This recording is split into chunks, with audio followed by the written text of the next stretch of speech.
नमस्कार साथियों, जैसा कि आप देख रहे हैं मैं पहुंचा हूं मैनपुरी का एक सुप्रसिद्ध लोहिया पार्क। चूंकि मैनपुरी में एक ही पार्क है और जिसकी स्थापना, जिसको बनवाने में सबसे बड़ा योगदान समाजवादी पार्टी के संरक्षक रहे, देश के रक्षा मंत्री रहे, उत्तर प्रदेश के पूर्व मुख्यमंत्री रहे मुलायम सिंह यादव ने इसका निर्माण कराया था। और कहीं ना कहीं इसका कायाकल्प पिछली समाजवादी पार्टी की सरकार में हुआ था।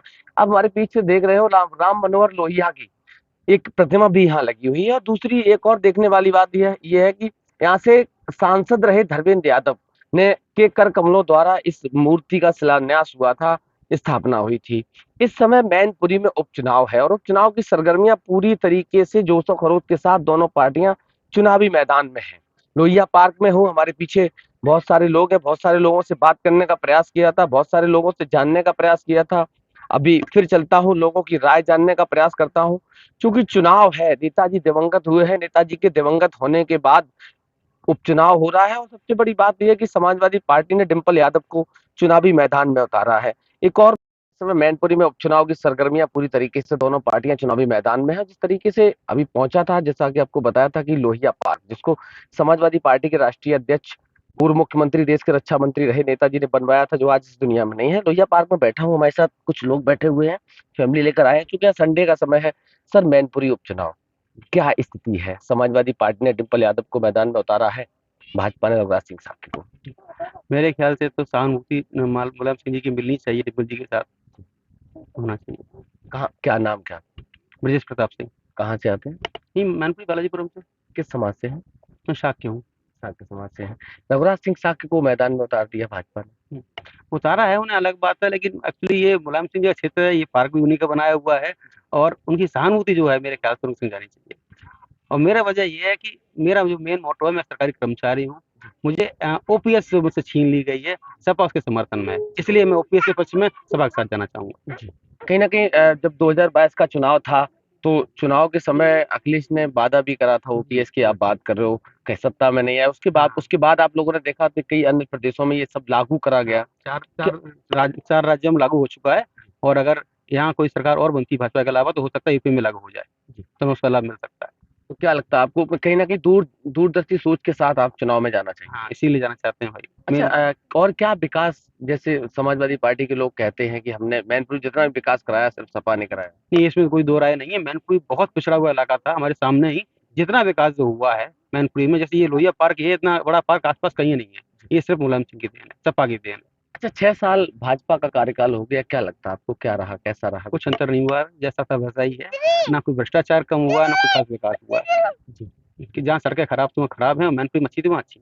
जी। कुछ चीज नहीं हुआ। जी, हमारे साथ मैडम भी हैं, बात कर लेता हूँ। मैम, क्या नाम है? मेरा नाम वंदना साक्य है। जी। वंदना जी, क्या लगता है, इस समय चुनाव है, एक महिला पहली बार अगर डिंपल यादव जीतती हैं तो मैनपुरी को पहली महिला सांसद मिलेगी, क्या लगता है किसके साथ रहेगा? खैर, मैं तो ये बता नहीं सकती अपना मत अपना मतलब गुप्ती रखना चाहिए अपना मतदान।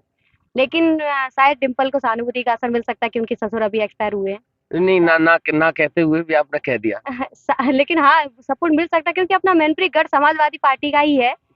लेकिन अब भाजपा, क्योंकि शासन, उनका मुख्यमंत्री का शासन चल रहा है, तो कुछ कह नहीं सकते हैं। मतलब क्या अंदेशा, बेईमानी भी हो सकती नहीं, बेमारी नहीं हो सकती, लेकिन है? हाँ, आपने कहा ना कुछ कह नहीं सकते। कुछ कह नहीं सकते इसलिए कि सपा जीते या भाजपा जीते, तो मतलब ये तो कह ही नहीं मतलब सकते कहीं हैं। ना कहीं आपका मानना ये है कि सहानुभूति रहेगी लोगों हाँ, की। ये तो रह जी, सकती है। हमारे साथ बहन जी हैं। मैम, कहाँ से आई हैं? मैनपुरी से। मैनपुरी से। क्या जॉब में है कहीं? जी नहीं। जी। चुनाव पूरी सरगर्मियों के साथ चुनावी मैदान में दोनों पार्टियां उतरी हुई हैं, क्योंकि नेताजी दिवंगत हुए हैं। और कहीं ना कहीं लोगों का मानना ये भी है कि समाजवादी पार्टी की सरकार में मैनपुरी में जो भी विकास कार्य हुए थे वही हुए, उसके बाद कोई भी विकास कार्य एकदम स्थगित से हो गए थे। लोगों की राय जानने का प्रयास करूंगा, क्योंकि लोहिया पार्क में आज संडे का दिन है, रविवार का दिन है। बहुत से लोग यहाँ अपना संडे एंजॉय करने आते हैं। इन लोगों से भी जानने का प्रयास करता हूँ। जिस तरीके से पीछे कुछ लोग हमारे साथ आ रहे हैं, इनसे बात करने का प्रयास करता हूँ। इस समय चुनाव, पूरी सरगर्मियां हैं चुनाव की। बहन जी, 1 मिनट का समय लेंगे आपका। क्या नाम है? क्या नाम है? भैया आप क्या नाम है? ज्योति चौहान। ज्योति चौहान। मैनपुरी में चुनाव है, दो पार्टियां मैदान में, सपा भाजपा, किसको वोट करेंगे? समय बताएगा। जी। समय बताएगा। इस समय तो आ गया ना, अब तो 10 दिन बाद मतदान होना है। बस जब समय होगा उसी टाइम देखेंगे। जिनको देना होगा वो दे देंगे। गुप्त कहीं न कहीं लोगों का मानना ये भी है कि मतदान है तो मतदान कहीं न कहीं गुप्त दान के रूप में दिया जाएगा। ये लोग बताने कुछ लोग बताना चाहते हैं, कुछ लोग नहीं बताना चाहते हैं। मैं पहुँचता हूँ पीछे और भी लोग हैं, लोग हैं, युवा हैं हमारे साथ। क्या नाम है? मेरा नाम दुष्यंत है। दुष्यंत, इस समय मैनपुरी में उपचुनाव है। 2 पार्टियां चुनावी मैदान में है। क्या देखते हैं कौन रहेगा मुकाबले में? देखिए, मैनपुरी की बात करें, यहाँ नेताजी का गढ़ रहा है, तो यहाँ से डिम्पल भाभी जी भारी बहुमत से विजयी होंगी। हम बात करें भाजपा की, भाजपा ने 5 सालों में या 5 से और ज्यादा सालों में कुछ नहीं किया। आज 6-7 साल हो गए, बेरोजगारी इतनी बढ़ चुकी है जिसकी कोई सीमा नहीं। युवा बहुत परेशान है। अगर कोई भी पेपर होता है तो इस भाजपा सरकार में लीक हो जाता है, और इतनी महामारी चल रही कि हर भर्ती में धांधली हो रही है इनकी। मैनपुरी की बात करें, मैनपुरी में इतनी गुंडागर्दी भाजपा लोगों की चल रही है जिसकी कोई सीमा नहीं। जगह जगह पे मार्केट, और प्रशासन भी है, बहुत कम सुनता है, भाजपा की लोगों की ज्यादा सुनता है। तो मैनपुरी की बात करें, नेताजी का हमेशा गढ़ रहा है, और इस बार भारी बहुमत से, क्योंकि नेताजी को श्रद्धांजलि के रूप में ये मैनपुरी की जनता इंतजार कर रही है। और इनको अभी चुनाव का और थोड़ा टाइम लेना चाहिए था, लेकिन नहीं, इनको अभी चुनाव कराना है। लेकिन मैनपुरी की जनता ने सोच रखा है कि मैनपुरी से माननीय डिम्पल भाभी जी भारी बहुमत से विजयी होंगी। जी, हमारे साथ और भी लोग हैं। तो कहीं न कहीं युवाओं का ये दर्द है, एक बेरोजगारी सबसे बड़ी समस्या है इस देश की। 2014 में चुनाव हुआ था तो बहुत बड़े-बड़े वादे करे गए थे। क्या लगता है आपको चुनाव है मैनपुरी? देखो, जैसा कि मेरे छोटे भाई ने कहा है कि यहाँ पे सबसे बड़ा मुद्दा है बेरोजगारी का। यहाँ पे जो भी भर्तियां होती हैं, धांधली हर चीज में, और गुंडागर्दी चरम सीमा पर है। तो कहना क्या है, ये यहाँ से डिम्पल यादव। आपने गुंडागर्दी की बात करी। गुंडागर्दी की अगर बात करूँ तो योगी जी ये कहते हैं या तो गुंडे जेल में चले गए या प्रदेश छोड़ गए या एनकाउंटर कर दिया गया। देखो, यहाँ पे न किसी की सुनी जा रही है। पुलिस वाले के यहाँ चले जाओ या कहीं भी कोई चले जाओ, और आम जनता इतनी परेशान है कि कह नहीं सकते हैं। तो इस वजह से भारी मतों से 2 लाख से ऊपर डिम्पल यादव जीत रही हैं। आप जिस पार्क में खड़े हैं, इस पार्क की अगर बात करूं तो माना जाता है कि नेताजी ने इसकी शुरुआत करी थी। क्या कहना? देखिए, नेताजी ने मैनपुरी में इतना विकास किया जो भाजपा सोच नहीं सकती। नेता, ये जिस पार्क में आप लोहिया पार्क में खड़े हुए हैं, ये माननीय नेताजी की देन है। आप कहीं भी मैनपुरी की सड़कों की बात करें, मैनपुरी के सरकारी अस्पताल की बात करें, मैनपुरी में शिक्षा की इतनी क्रेज हो चुकी है, ये सिर्फ समाजवादी की देन है। माननीय मुलायम सिंह यादव नेताजी की देन है। मैनपुरी में सैनिक स्कूल अखिलेश यादव ने बनवाया, इंजीनियरिंग कॉलेज अखिलेश यादव ने बनवाया, मैनपुरी सड़कों का विकास अखिलेश यादव ने भाजपा किया। कहती है हमने हिंदू राष्ट्र बना दिया। कुछ नहीं बनाया। भाजपा सिर्फ एक मुद्दा लिए है हिंदू राष्ट्र का। भाई, हिंदू मुस्लिम एक है, हमारा देश है, लोकतंत्र है, यहाँ हर किसी को मतदान करने का है, ये मतदान करने का है। ये लोग क्या करते हैं, हिंदू मुस्लिम का एक मुद्दा बनाए हैं। ये क्या है, ये लोग सिर्फ वोट मांगते हैं हिंदू मुस्लिम के नाम पर। इन्होंने कभी मुस्लिम या हिंदू को अलग करने का एक वो बना रखा है। इन्होंने कभी विकास पे बात की है, कभी शिक्षा पे बात की है, कभी बेरोजगारी पे बात की है? कुछ नहीं किया इन्होंने। सिर्फ इनका एक ही राज है, हिंदू मुस्लिम बनाना। कभी ये बेरोजगारी के बारे में पूछे, पैट का भी पेपर हुआ था, इतने बच्चों ने 37 लाख बेरोजगारी बच्चों ने पेपर दिए थे। इतनी भीड़ मारी थी कि लोग पहुंच नहीं पा रहे थे।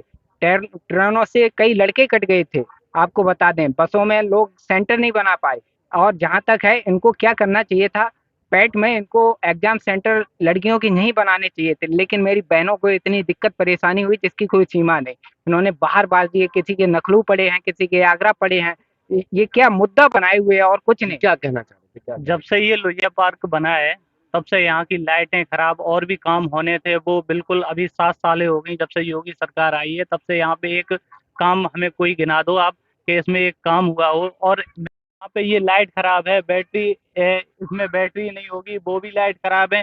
जो भी लाइट है, ये सारी लाइटें खराब है। यहाँ पे काफी काम है। जब से ये लोहिया पार्क बना है, बहुत अच्छी तरीके से बनाया गया। अखिलेश सरकार में ये बहुत अच्छी तरीके से बनाया गया। उसके बाद एक भी काम ऐसा नहीं हुआ कि यहाँ पे देखो, जो भी पत्थर है, ये देखो, यहाँ से ये पत्थर पत्थर जो भी उखड़ गया है, यहाँ पे काफी काम है।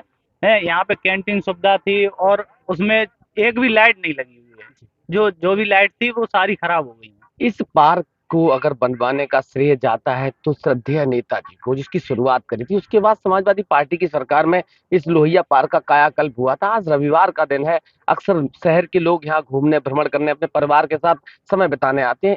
हकीकत एता स्थिति क्या है, अभी तो एक है, अगर दिखाने का प्रयास करूं, दो चार तो पीछे भी टूटी पड़ी हुई थी।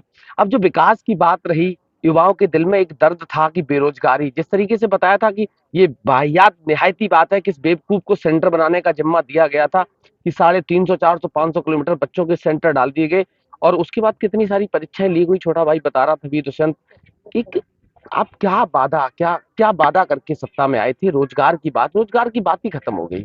क्या लगता है, संभावना है रोजगार? कुछ नहीं संभावना है। इनका एक जुल्मा है, जुल्म कहते हैं। ये सिर्फ एक लॉलीपॉप देते हैं जनता को। अभी चुनाव आएंगे लोकसभा के, तो 2024 में ये क्या करेंगे, वैकेंसी निकाल देंगे, लेकिन उसकी परीक्षा नहीं कराएंगे, उसका रिजल्ट नहीं देंगे। अगर देंगे भी तो उसमें क्या धांधली करेंगे, ये अपने लोगों को भर्ती करेंगे।